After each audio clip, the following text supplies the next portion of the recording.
निलेश घायवळ प्रकरणामध्ये आणखी एक महत्त्वाची माहिती समोर येते।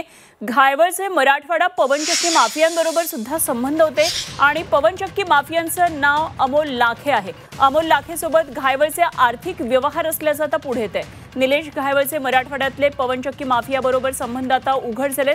अमोल लाखे असं या पवनचक्की माफियाचं नाव आहे आणि धाराशिव पवनचक्की कंपनीच्या कर्मचाऱ्यांना मारहाण करणाऱ्यांशी घायवळचे आर्थिक व्यवहार झाल्याचं समोर आलेलं आहे। जुलै महिन्यामध्ये लाखेनं त्याच्या काही साथीदारांसह धाराशिव पवनचक्की कर्मचाऱ्यांना मारहाण करून त्यांच्या गाड्यांची तोडफोड केली होती। या प्रकरणात निलेश घायवळचा संबंध असल्याचं सांगितलं जातंय आणि या प्रकरणात आता पोलिसांनी गुन्हा दाखल केलाय। पुढचा तपास सुरू आहे आणि या संदर्भात आणखी माहिती जाणून घेऊया। आमचे प्रतिनिधी निलेश खरमरे सध्या पुण्यामधून आपल्याबरोबर जोडले गेले। निलेश, घायवळ संदर्भात दररोज वेगवेगळे खुलासे होतात। तो ब्रिटनमध्ये असल्याचं कळल्यानंतर पुढे त्याच्या जमिनीचं प्रकरण आणि आता लाखेबरोबर असलेले संबंध पुढे येतात। काय नेमके आणखी तपशील आहेत?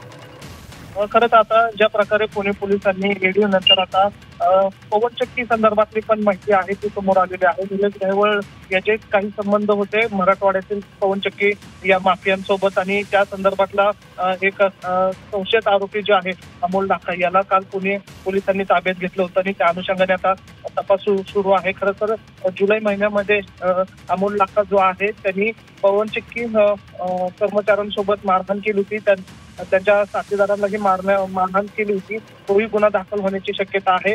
तर जर बघितलं तर मराठवाड्यातल्या ज्या पवनचक्क्या आहेत त्या माफियांसोबत निलेश घायवळ याचे संबंध असल्याचं आता समोर येत आहे। खरं तर जो काल पुणे पोलिसांनी आरोपी पकडलेला आहे अमोल लाखा तो या पवनचक्की मधला मास्टर माइंड असल्याचं समजतं आहे। मुळात त्याच्यावर त्यांनीच बनावट मित्राचे कागदपत्र घेऊन सिम कार्ड आणि बँकेचे खाते जे आहेत ते निलेश घायवळला दिले होते आणि त्या अनुषंगाने तपास सुरू होता। त्यातच त्या तपासामध्ये निलेश घायवळ हा मराठवाड्यातील पवनचक्क्या चालवण्यासाठी इंटरेस्ट होता आणि तिथल्या ठेकेदारांना मारहाण किंवा दमदाटी सुद्धा त्यांनी केल्याची माहिती मिळत आहे। कॉन्ट्रॅक्ट त्याला घेण्यासाठी त्याचे हे सगळे प्रयत्न होते। त्याचबरोबर निलेश घायवळनी जवळपास पुणे जिल्ह्याच्या 3 आजूबाजूचे जे जिल्हे आहेत त्या जिल्ह्यामध्ये आपले साम्राज्य उभं केल्याचं आपल्याला पाहायला मिळतंय।